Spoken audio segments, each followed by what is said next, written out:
Venice, city on the water. A place of beauty and romance that attracts millions of visitors every year. Just a few steps from the well-trodden tourist routes, there's a very different Venice, one populated by fascinating creatures.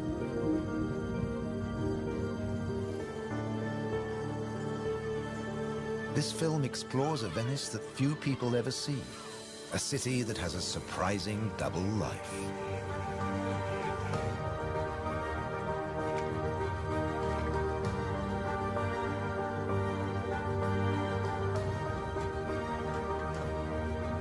There are secret places and wild creatures in this watery world that most outsiders never discover.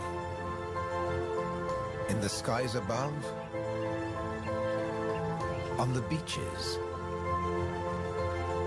and in the canals are the true Venetians that live in every hidden corner of the city and the lagoon.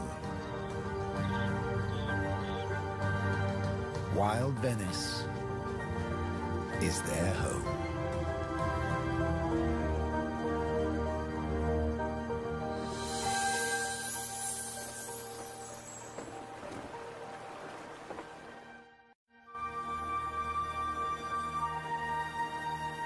The city of Venice is built on sand, in a lagoon between the sea and the land. First formed from river sediments, man has since created an ecosystem as fragile as Murano glass. Covering 550 square kilometers, it's one of the largest wetlands in the Mediterranean. Flamingos arrived at these Venetian waters quite recently. They crisscross the Mediterranean from North Africa to France's Camargue, to Sardinia, Tuscany, and now Venice.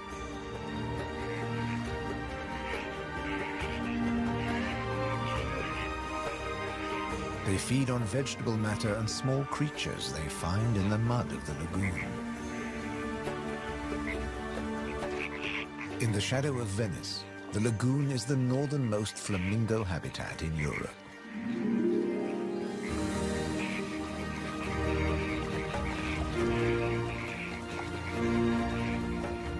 They're here now, but in a few weeks, many will move off again to find richer pickings.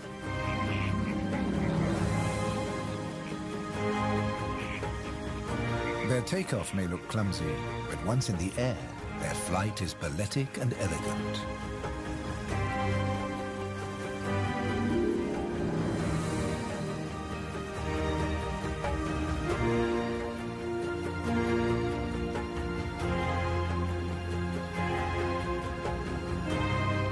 And before too long, they'll return to the safety of this lagoon, tucked between the sea, the city, and the Alps.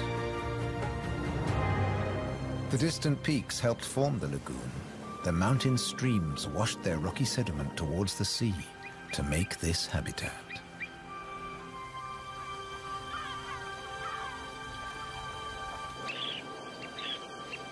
Some of the lagoon's other birds are ready to leave. Dunlin, small waders, fed well in the rich mud. They rest on the wooden piles that support the whole of Venice.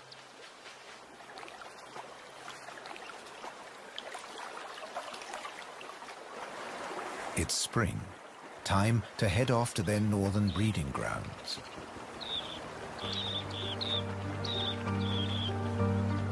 But the cormorants won't be lonely this summer.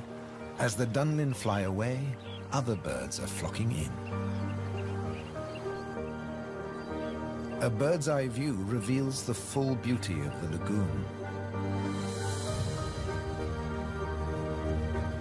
A labyrinth of uninhabited islands, intertwined canals, and swampy sandbanks.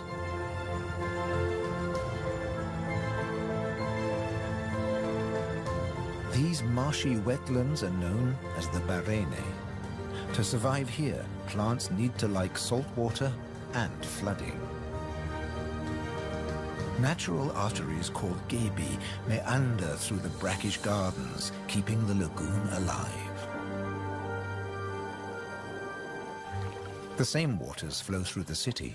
The curving streams between the islands became the magical canals of Venice.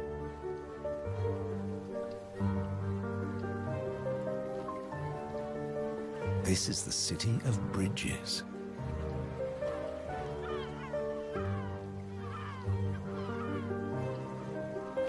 Visitors are mesmerized by the romance of the canals and the ancient architecture, and often miss the smaller, wilder sights around them.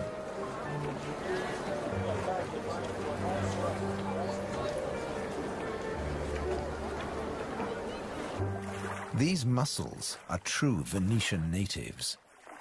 And now, in spring, they're breeding. The males spawn into the water, and each female produces up to 10 million eggs. Most of the larvae are eaten by other inhabitants of the canals, but up to 10,000 young shellfish will survive.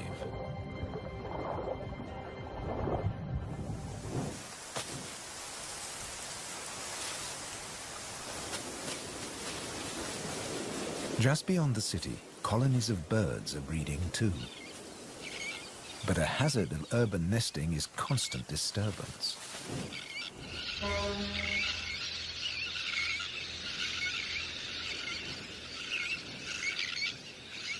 Little terns will quickly fly back to their eggs and can miraculously find their own nest scrapes in the crowded colony. Their cousins, the sandwich terns, lay their eggs directly onto the sand. If the terns are disturbed, they have little time for incubating their eggs. The sand won't keep them warm for long.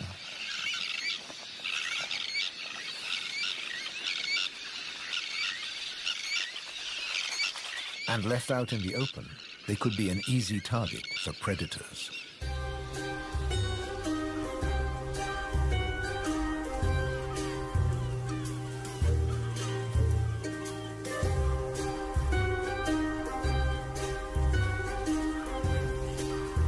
Foxes are the biggest predators hereabouts.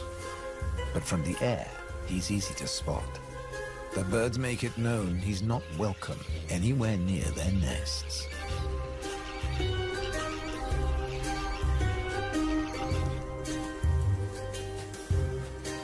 Foxes would rather not get their feet wet. Hunting in these swampy areas is a frustrating business.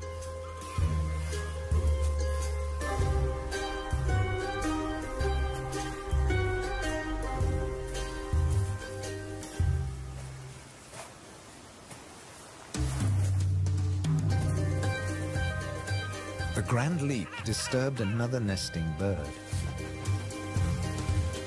Now it's a question of following the scent.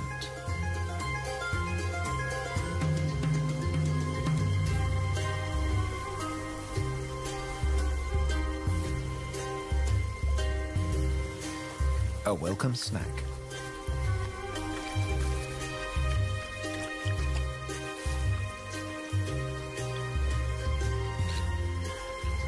Just beyond the sand dunes is the busy colony.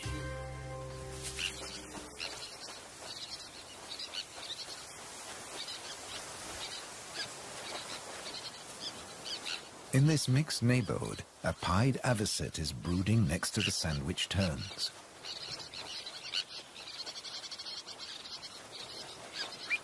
With nests so closely packed, there can be conflicting territorial claims with the common terns.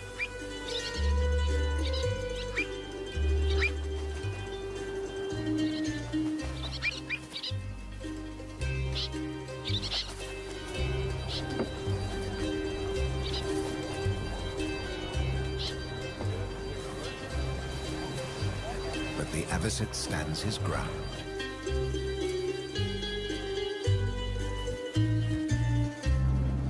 The Grand Canal is the main waterway of Venice, dividing the city in two. It follows the course of the ancient river Brenta that runs from the Alps all the way into the lagoon. It offers a journey through architectural history starting in the 13th century.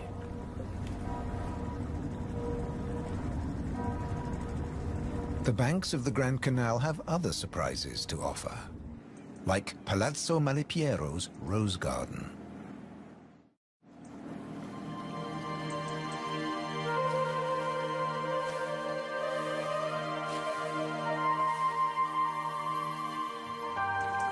Nestled between the buildings is a hidden paradise.